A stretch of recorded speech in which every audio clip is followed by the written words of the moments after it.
इतनी ज़्यादा हैं, अगर इनका मूड घूम गया ना तो ये हमारी तरफ अगर अटैक कर देना तो हमारा बचना मुश्किल है। दोस्तों सुबह का टाइम ही इतनी गर्मी लगने लगी, अभी करीब 9:30 बज चुके होंगे, मुझे चलते चलते भी करीब आधा घंटा हो चुका है, बट 9:30 बजे ही इतनी ज़्यादा गर्मी महसूस हो रही है। तो खेतों पर काम करने वाले किसानों का क्या हाल होगा आप लोग अंदाज़ा लगा सकते हैं। और ये जो पश्चिमी उत्तर प्रदेश है, इस टाइम गेहूँ की कटाई ज़ोरों शोरों से चल रही है।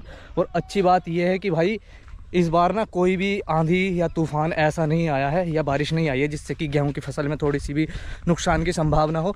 और मैं फ़िलहाल दोस्तों आप लोगों को लेकर आ चुका हूं। देखो ये सामने देखें आप लोग, एक खेत है गेहूं का कटा हुआ पड़ा है और उसके अंदर जो जंगली नीलगाय होती है ना, इतनी ज़्यादा तादाद में है, करीब 100 नीलगाय होंगी। आप लोग दूर से लेके देखें, करीब यहाँ से 100 मीटर से और ये बिल्कुल जस्ट पास तक कितनी सारी नीलगाय हैं। आप लोग अंदाज़ा लगा सकते हैं कि भाई जिस खेत के अंदर भी ये बढ़ जाती हैं तो उस किसान का क्या हाल करती होंगी, मतलब उस खेत का क्या हाल करती होंगी। और इनको भाई अब फ़र्क भी नहीं पड़ता, इनको अगर भगाते हैं तो भागती नहीं है। और पहले ये करीब भाई इंसान को देखने के बाद में ना 100 मीटर से ही भाग जाती थी और अब ये बिल्कुल नहीं भागती। ये देखो इस खेत में ना एक डंडा लेके भगा रहे हैं फिर भी नहीं भाग रही हैं।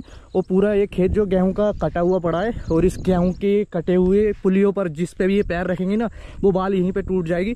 और जिसके अंदर से भी ये निकल के गुजर रही है ना, देखो वो पूरे का पूरा खेत ख़त्म कर देंगे। और देखो मैं आप लोगों को बिल्कुल जस्ट पास से दिखाने की कोशिश कर रहा हूँ। और इसको मारने की भी एक ट्राई कर रहे हैं, मतलब भगाने का। मार तो इसको बिल्कुल नहीं पाते क्योंकि ये काफ़ी दूर एकदम से गैप बना लेती है। वो अभी दूसरी के खेत में आके घुस चुकी हैं, काफ़ी ज़्यादा नुकसान कर रही हैं किसानों का भाई, ये बहुत सारी तादाद में। और मैं बिल्कुल भाग के जा रहा हूँ आप लोगों को वीडियो दिखाने के लिए।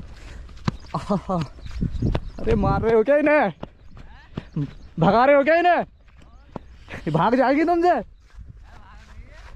अच्छा यार ये तो कितनी सारी है, गिनी है क्या कभी तुमने? अरे मैंने एक बार गिनी थी तो उस टाइम तो 42 थी। हाँ आज का तो पता नहीं है कितनी है। जिस खेत में भी ये बढ़ जाती है ना उसका अच्छा सा नुकसान कर देती है। क्या चुग लिया?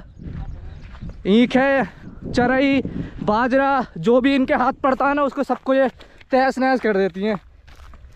और अब इनके अंदर डर खौफ भी ख़त्म हो गया, अब नहीं डरती हैं। पहले तो इंसान को देख के भाग जाती थी। ये देख रहे हो दोस्तों कितनी सारी तादाद में ये नीलगाय हैं। और हमारे एरिया के अंदर कहीं भी आप लोगों को बंद देखने के लिए नहीं मिलने के।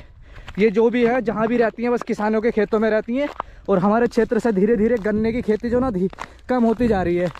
पहले गन्ने के खेतों में ये भाई अपना बसेरा बना लेती थी, बट अभी ऐसा कुछ नहीं है। और ये इतनी ज़्यादा हैं, अगर इनका मूड घूम गया ना तो ये हमारी तरफ अगर अटैक कर देना तो हमारा बचना मुश्किल है। लेकिन कोई नहीं, मैं आप लोगों को बिल्कुल करीब से दिखाने की कोशिश कर रहा हूँ।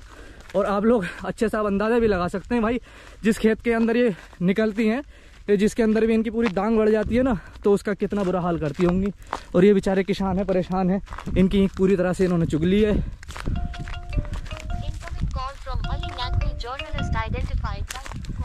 ओहो भाई बहुत सारी हैं।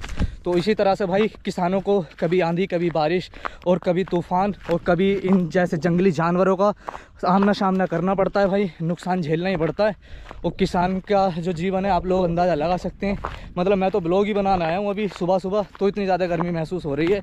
और ये लोग तो पूरे दिन भाई खेत में काम करते हैं तो इनका क्या बुरा हाल होता होगा। और अभी देखो भाई गेहूँ कटने के बाद जो सबसे कठिन काम रहता है ना वो रहता है भुज ढोने का। और भुज ढोने में भाई आदमी भुज जैसा ही हो जाता है, बिल्कुल हालत ख़राब हो जाती है इस साइड से। और आप लोग व्यू देखें, ये कितनी होंगी मैं काउंट भी नहीं कर पा रहा हूँ क्योंकि आगे पीछे हो जाती है ना, फिर काउंट करने में दिक्कत होती है। ओ तेरी, भाग भाई भाग, पकड़ पकड़ पकड़, भाग जाओ भाग जाओ भाग जाओ, पकड़ पकड़। पूरी तरह से भाई अच्छे से खेती बर्बाद करके रखी है। इनके ग्रुप चल रहा है भाई, ग्रुप ए, ग्रुप बी। अभी इन्होंने भी रेस लगा दी है, पूरी 400 मीटर की मारेंगे या 1600 मीटर। सही है, पहुंचो पहुंचो।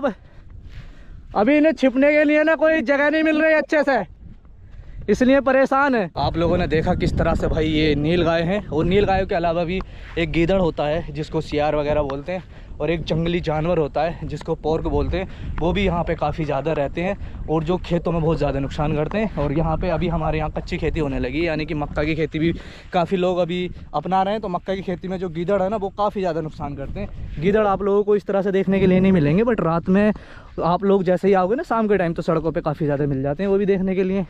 और ये भाई परेशान है छुपने के लिए क्योंकि इनको जगह नहीं मिल रही है। मक्का में ये बढ़ नहीं सकते क्योंकि मक्का वाले हमेशा टाँड़ डाल के रखवाई करते हैं अपने खेत की।